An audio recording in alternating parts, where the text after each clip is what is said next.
What is sharp? I think we can all agree that this razor blade is probably sharp. Even if it's been used somewhat, it's still going to be really sharp.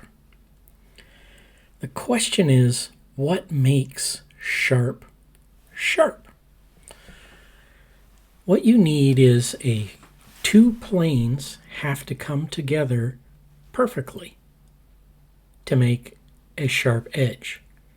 In the case of most blades, we have a back plane and a bevel plane, and they come together along the edge to form a perfect edge. If we have striations in the bevel or the back, those striations come through all the way to the edge, and the edge becomes less than perfect. It's no longer a straight line. As you can see in this knife edge, the bevel has striations in it that come all the way through to the edge. And those striations make little wavinesses in the edge. This knife is certainly sharp enough to cut beef carpaccio so thin that you can literally read the newspaper through it, but it isn't perfectly smooth and perfectly sharp. This is another chef knife. This is a carbon steel chef knife. As you can see by the glinting along the edge, this one isn't perfect either. It has the same problem. There are micro striations on both sides of the bevel that come through to the edge, creating a non-perfect edge. And yet, again, this edge is absolutely sharp enough to cut tuna thin enough to be able to read through it. Nevertheless, this edge is extremely sharp. However, it isn't perfectly sharp. This is the bevel and edge of a Veritas plane blade.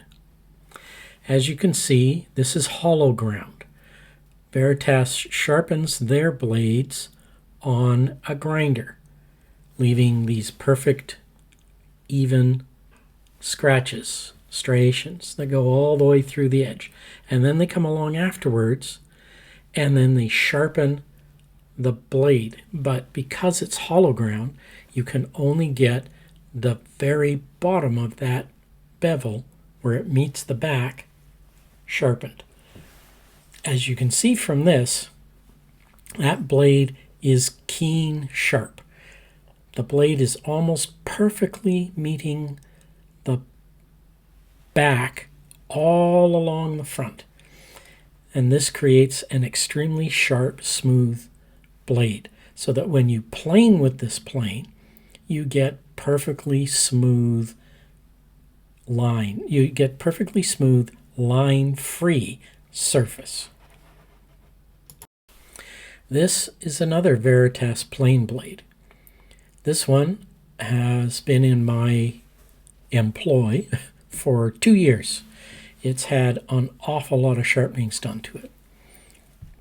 As you can see, the hollow grind is still there, but because I sharpen my blades on the flat, the micro bevel has grown from a very thin line to a much wider line.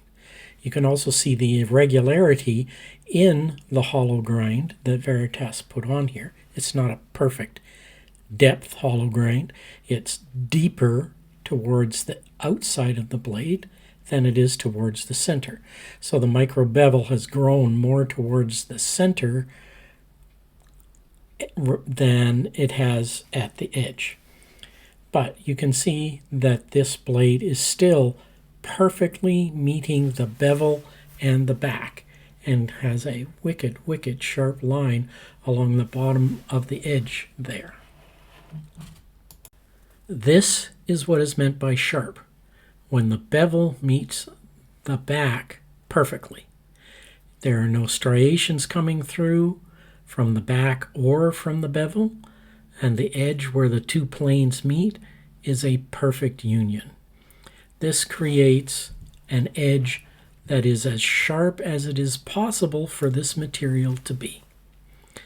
When this plane blade works its way over the face of a piece of wood, it will take a clean shaving, leaving no tracks at all. If you have any striations coming through to the edge where the bevel and the back meet, those striations will leave marks on the wood. However, most of those marks aren't going to be visible because of the grain of the wood.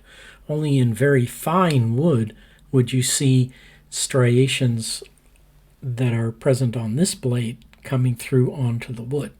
However, none of the striations on this blade come through to the edge. They've all been polished off by successive sharpenings. So this blade is probably as good as I can make it. And that's pretty good because it doesn't leave any marks on the wood at all. It just leaves a beautifully smooth cut. Anyway, I just wanted to show you what sharp actually looks like in different ways.